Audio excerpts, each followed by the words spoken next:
மீனாட்சி வண்டிய ஓட்டிட்டு வராங்க. பின்னாடி ஜீவா உட்கார்ந்துகிட்டு மீனாட்சி கிட்ட சொல்றாரு, என்ன மீனாட்சி, காலேஜ் மாதிரி இருக்கு? ஆமா ஜீவா, கண்ணை திறந்து நல்லா பாரு. நான் படிச்ச காலேஜ் மீனாட்சி. ஐயோ அப்படின்னு சொல்லிட்டு ஜீவா வேகமா வண்டியில இருந்து இறங்குறாரு. ஜீவா மீனாட்சி வண்டிய புடிச்சு இழுக்கிறாரு. மீனாட்சி வண்டிய நிப்பாட்டிட்டு திரும்பி பாக்குறாங்க. ஜீவா ஓடுறாரு. நெல்லு ஜீவான்னு கத்தி சொல்றாங்க. ஜீவா அந்த இடத்துலயே நிக்கிறாரு. மீனாட்சி வண்டிய நிப்பாட்டிட்டு வர்றாங்க. ஜீவா கிட்ட சொல்றாங்க, உனக்கு கொஞ்சமாவது அறிவு இருக்கா? வண்டியில இருந்து கீழே இறங்குற. மீனாட்சி, என்னைய எதுக்கு இங்க கூட்டிட்டு வந்த? என்னைய இங்கதான் கூட்டிட்டு வரேன்னு சொல்லியிருந்தா நான் வந்திருக்கே மாட்டேன்ல. ஜீவா, அதனாலதான் சொல்லாம கூட்டிட்டு வந்தேன். மீனாட்சி, இங்க எதுக்கு என்ன கூட்டிட்டு வந்த? இங்க எதுவுமே சரி கிடையாது.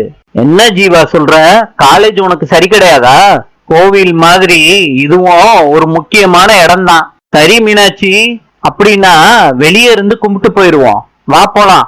ஜீவா, போறதுக்கா இம்புட்டு தூரம் வந்திருக்கோம்? இங்க ஒரு முக்கியமான வேலை இருக்கு. சரி மீனாட்சி, அத முடிச்சிட்டு வா, நான் வெளியே வெயிட் பண்றேன். இல்லாட்டி பக்கத்துல ஒரு டீ கடை இருக்குல்ல, அங்க வெயிட் பண்றேன். ஜீவா, என்ன சொல்லிட்டு போய்கிட்டே இருக்க? நில்லு. ஜீவா மனசுக்குள்ள நினைக்கிறாரு, கேட்காத மாதிரி போயிருவோம். மனசுக்குள்ள நினைச்சுக்கிட்டு போறாரு. மீனாட்சி சொல்றாங்க, நில்லுடா ஜீவா, நில்லு. ஜீவா நின்னுட்டு மனசுக்குள்ள நினைக்கிறாரு, இவ விடமாட்டா போல இருக்கே. மீனாட்சி சொல்றாங்க, இங்க வா. ஜீவா வேற வழி இல்லாம மீனாட்சிய திரும்பி பாக்குறாரு, கெஞ்சுறாரு.